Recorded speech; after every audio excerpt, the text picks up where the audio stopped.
Welcome again, everybody, and it's so nice to see so many of you here, in spite of the best efforts of the Sydney Railway Company, who's cut off the line today. Otherwise, we would probably have had even more. So you're in for a big treat today, because Christian is going to give you a beautiful talk on pagodas, complete with wonderful slideshow as well, which I think you really enjoy. I'm just going to make a few trivial remarks about pagodas, about their history, and about their proper use. So first of all, why pagoda? Is it just some empty monument? Is it just some superficial decoration? Or is there a real meaning, purpose, or function of it? That's what I like to talk about. And for that meaning, we start off right back with the Buddha. At that time, the Buddha was dying. He had just 1 or 2 days to go. His personal attendant, his faithful secretary, Ananda, comes to him, perfectly well aware that the Buddha is dying, and says, "Sir, what will we do with your remains?" And Buddha says, "Don't you worry about that, Ananda. You just get on with your meditation. Leave that to the householders." But Ananda persisted. He said, "Well, what will I tell the householders?" And then Buddha gave some very explicit instructions. He said, "You treat my body in the same way as you treat the body of any Buddha, any Arhat, or any Dhamma wild warrior. First of all, you take the body and you wrap it in new cloth. And then you wrap it in wool. And then you wrap it in cloth again. And you do that 500 times. And then you put it in a great big vat of oil, put the oil in an iron pot, and light it. And of course the result of that is that the heat is so intense that nothing is left, any kind of soft tissue. No skin, no muscle, no internal organs, not even ashes or dust. The only thing that remains are the bones. And then he says, you take these bones, these relics, and you put them inside a stupa. Stupa means a monument, any kind of monument. And then you erect this stupa at a big public crossroads, somewhere where many people will see it. And that's what you have to do. And then he says, the reason for this is that when people come with a devout heart and honor the stupa with flowers, incense, perfume, whatever it might be, that will be for their welfare and happiness for a long time. And then he went on, and he said, even if someone comes and they see the stupa, and the thought comes to their mind, oh, this was a stupa of so-and-so Buddha, their hearts will become peaceful, and when they die, they will get a good rebirth in a good place, even in heaven. So that's a pretty good outcome. And Ananda reported this to the Mallas. These were the people of Kushingar, where he passed away, passed all the instructions, and the Mallas said, yep, we'll do that. And they did the creation, and they were then about to erect this great big stupa. But in the meantime, of course, the news of Buddha's death had travelled far and wide, and other people came along. King Ajatasattu came along, very powerful king from next door. And you might remember that King Ajatasattu was the man who murdered his father to get a throne. But now he was a devotee of Buddha, and he said, look, I'm a Kshatriya, I'm the warrior class. Buddha was the warrior class also. I want the remains. And then the people of Kapilavatthu came along in Nepal, and they said, well, the Buddha was born in our city. He's our son. We want the remains. And 5 others came along as well. So 8 people arguing over the relics. And the Mallas are saying, no, he died here. We're going to keep the remains. We're going to erect the stupa. Luckily, in spite of this rather unseemly quarrel that was developing, a wise Brahmin called Dona came along, And he said, look, why don't we just divide the relics, the bones, into eight portions, and you could each erect a stupa. And they were happy with that. And then donors said, well, I broke this agreement, I want my fee. And they said, okay, you can have the urn in which he was burnt, and you can erect a stupa of that. And then someone else came along, some of the group, a bit late, and said, well, we want something. They said, okay, you can have the ashes of the fire which burnt you. So now we've got 10 stupas in all, and they built these stupas, and that was one very good outcome. But there's another subtle reason, not just the inspiration, but the vibration. Because the relics, the bones of a Buddha or an Arahant, have very powerful vibrations. And the stupas themselves were often, at those days, very simple. Sometimes even just an earth mound or a simple brick structure, part of stone structure. But these vibrations from the relics of the center would permeate the whole structure and then radiate outwards, and accomplished meditators or any meditators would sit in a circle around, enjoy those vibrations and meditate with them. So two very important aspects of the stupa, the inspiration and the vibrations. Initially, as I said, the structures were very simple. Later they became much more elaborate. And when we look down 2 or 3 centuries, we find the Emperor Ashoka, you know that name very well, very powerful king. And he was a very serious meditator, became a very serious meditator and devout meditator. And he decided that he would build many more stupas, thousands of them. And he divided the relics, got hold of them as best he could. But of course, it wasn't always Buddhist relics, there weren't that many to go around. So other relics were used of Arahants and so forth, as Buddha prescribed.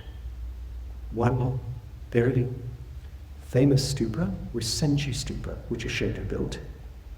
It's in the shape of a circle, an upturned bowl, an upturned monk's bowl. And there's a reason and a symbolism for that. It's a symbol actually of rejection. So when a monk has had enough to eat, he turns his bowl upside down. Or when he doesn't want to accept a donation from this particular person for some reason, the bowl is turned upside down, so nothing can be put in it. And this Sanchi stupa was in the shape of an upturned bowl, and you'll see that upturned bowl motif in our stupa here, in the Shwedagon, in many, many others as well. And the rejection, in this case, is a symbolic rejection of all worldly cravings, all worldly attachments. Often in the early days, an upturned bowl was placed on the graves of Arahants. So here's this Sanchi stupa in the shape of an upturned bowl. And along comes a British military officer. His name was Sir Alexander Cunningham. He'd come out to join the British Army, but actually developed an interest in this past civilization, and he was essentially an archaeologist, and he started excavating as much as possible all these stupas, all these relics, not so much relics, but edicts of Ashoka. He was having a look at those as well, translating them, helping translate them. And he decided, 1850, he would excavate the Senji stupa. And he went deep inside. It's quite a big stupa, deeper than anyone else had gone before. And inside, he found a chamber. And in the chamber, 2 caskets. One casket was labeled Saripurtassa, and the other was Mahamoggallānassa. Genitive case, it means of Sariputta, of Mahamoggallāna. So he'd actually found the relics of 2 chief disciples of the Buddha, lying side by side in death, as well as they've been inseparable in life. A very famous discovery. Now, of course, the granddaddy of them all is the Shwedagon. And that was initially built at the time of the Buddha himself, during his lifetime. It contains hair relics of the Buddha, Christian will tell you that story later. And initially it was quite small. But successive Burmese kings added to it, people added to it. They put more structures on it, built it higher, put gems on it, all kinds of things. And it survived wars, bombings, earthquakes, etc. And it's now 99 meters high, the biggest pagoda in the world. You can see it from space. And it's respected, it's survived even British occupation. There's a beautiful photograph I came across some time back of British soldiers entering the Shwedagon to pay their respects. And they were taking off their shoes at the entry. A very sweet indication of respect. But of course, with the pagoda, what really matters is how you're meditating. Are you meditating properly in front of it? Two stories about that, both told by Goenkaji. Now the first was when he was a boy, young boy, 7 or 8 years old, and he used to hold out a lot with his grandfather, Baba, and they had a great mutual affection together.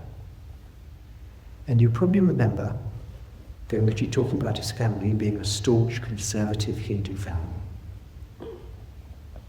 All the rest of the family used to go to their Hindu temples, pay respects to their Hindu gods, all that. Baba never did. Instead, he went to, this was in Mandalay, he went to a famous pagoda in Mandalay, the Mahamuni Pagoda. There's a beautiful statue of Buddha inside, and he would sit in front of it, cross-legged, for about half an hour, quietly. And this little boy of 7 or 8, Goenkaji, didn't really know what he was doing, but he loved that peaceful vibration. So clearly Baba was meditating properly. And later on, Goenkaji said that when he first visited Sayagyi, who became his own teacher, and visited him at his pagoda, at his center in Yangon, he was very much attracted by the same vibration. Now that's meditating properly at a pagoda. And there's an improper way of meditating at a pagoda too. Again, Goenkaji tells the story. By that time, he was a student of Sayagyi's. And one day, Sayagyi said to him, I want you to go to such and such a pagoda. It's just a little pagoda on the edge of the Shwedagon complex. And I want you to meditate there. And I want you to come back and tell me what you felt. So Goenkaji was a little bit surprised. We thought, okay, I'll do that. Next day, he went along, found this little pagoda, meditated there. And he started feeling absolutely horrible. He felt as if there was lead in his body was burning, he almost vomited. He could have stayed there, got up and left. Then ashamed of himself. What am I going to say to Sayagyi? So he avoided Sayagyi for a little while. Of course, Sayagyi caught up with him and said, hey, okay, did you go to the pagoda? What was your experience? And Goenkaji told him, and Sayagyi smiled. He said, yes, that pagoda is luxurious. Because when people go there, they don't go to meditate, they go to pray and beg. Oh, Buddha, please give me money, please give me a good wife, please give me this or that. And the whole vibration of that little pagoda is just full of craving. Goenkaji had passed his test. And so similarly, when we have a pagoda, we need to meditate properly in it. Now Sayagyi, of course, also built his own pagoda at his own center. But he was innovative. Most of the pagodas up to now, as Christian will tell you, were solid structures with relics inside them. Relics were few and far between now. And Sayagyi built a hollow pagoda with a central room. And instead of relics, you have the teacher meditating there, and he's generating vibrations. And all around, there are student cells. They can meditate with the teacher. The teacher can generate his vibrations, his metta. The students get the benefit of that. And so now Sayagyi Pagoda is not just a monument. It's an integral part of a living center where Dharma is being taught and practiced.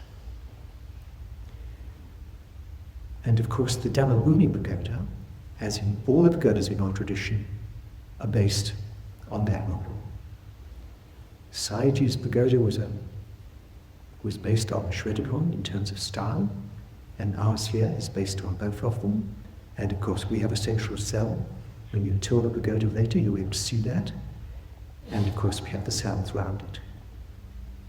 Now, the first part of our pagoda was built in 1990. And it was a very simple brick structure, nothing like it is today, just one stone, not that many cells around it, but surpassing the long courses and so forth. 1990 was the last year in which Goenkaji came to Australia, came to Blackheath, came here, delivered the Satipatthana Sutta discourses, which you hear every time you take a Satipatthana course, and sat in that central cell in our pagoda.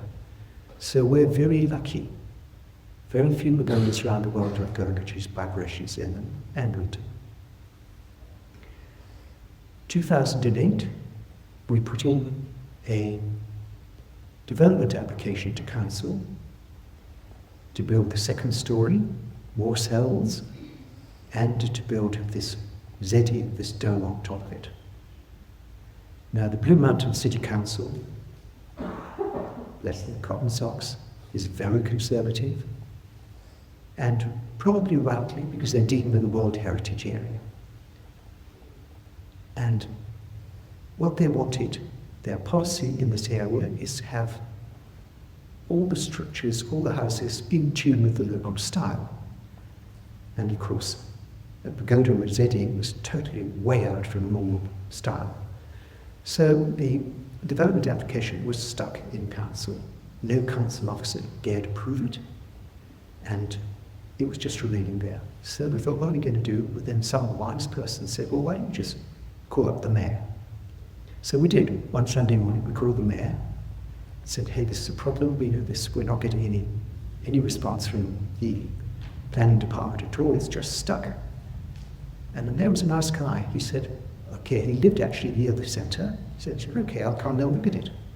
So within an hour or so, he was right round at our centre, looking at the pagoda, looking at the plans, and he said, oh, I've got no problem with that. And a week later, our development application was approved. I doubt that would happen today, so I think we were lucky to fit it there. Even then, in 2008, that's a long time ago, some big delays for two reasons. One was the elaboration of the structure, the design, and the other was the material. The structure, this elaborate structure of the zeti, was very difficult to find anybody who could successfully make it. But luckily, an American student called Jim Carlin set up a factory in Yangon in Burma, where you've got so many skilled artists, artisans who can build things like this. And he started building pagodas there. The first two he made, apart from the ones in Burma themselves, were for the two big American centers, Massachusetts, California, and they have beautiful pagodas today, and you can see them on their websites.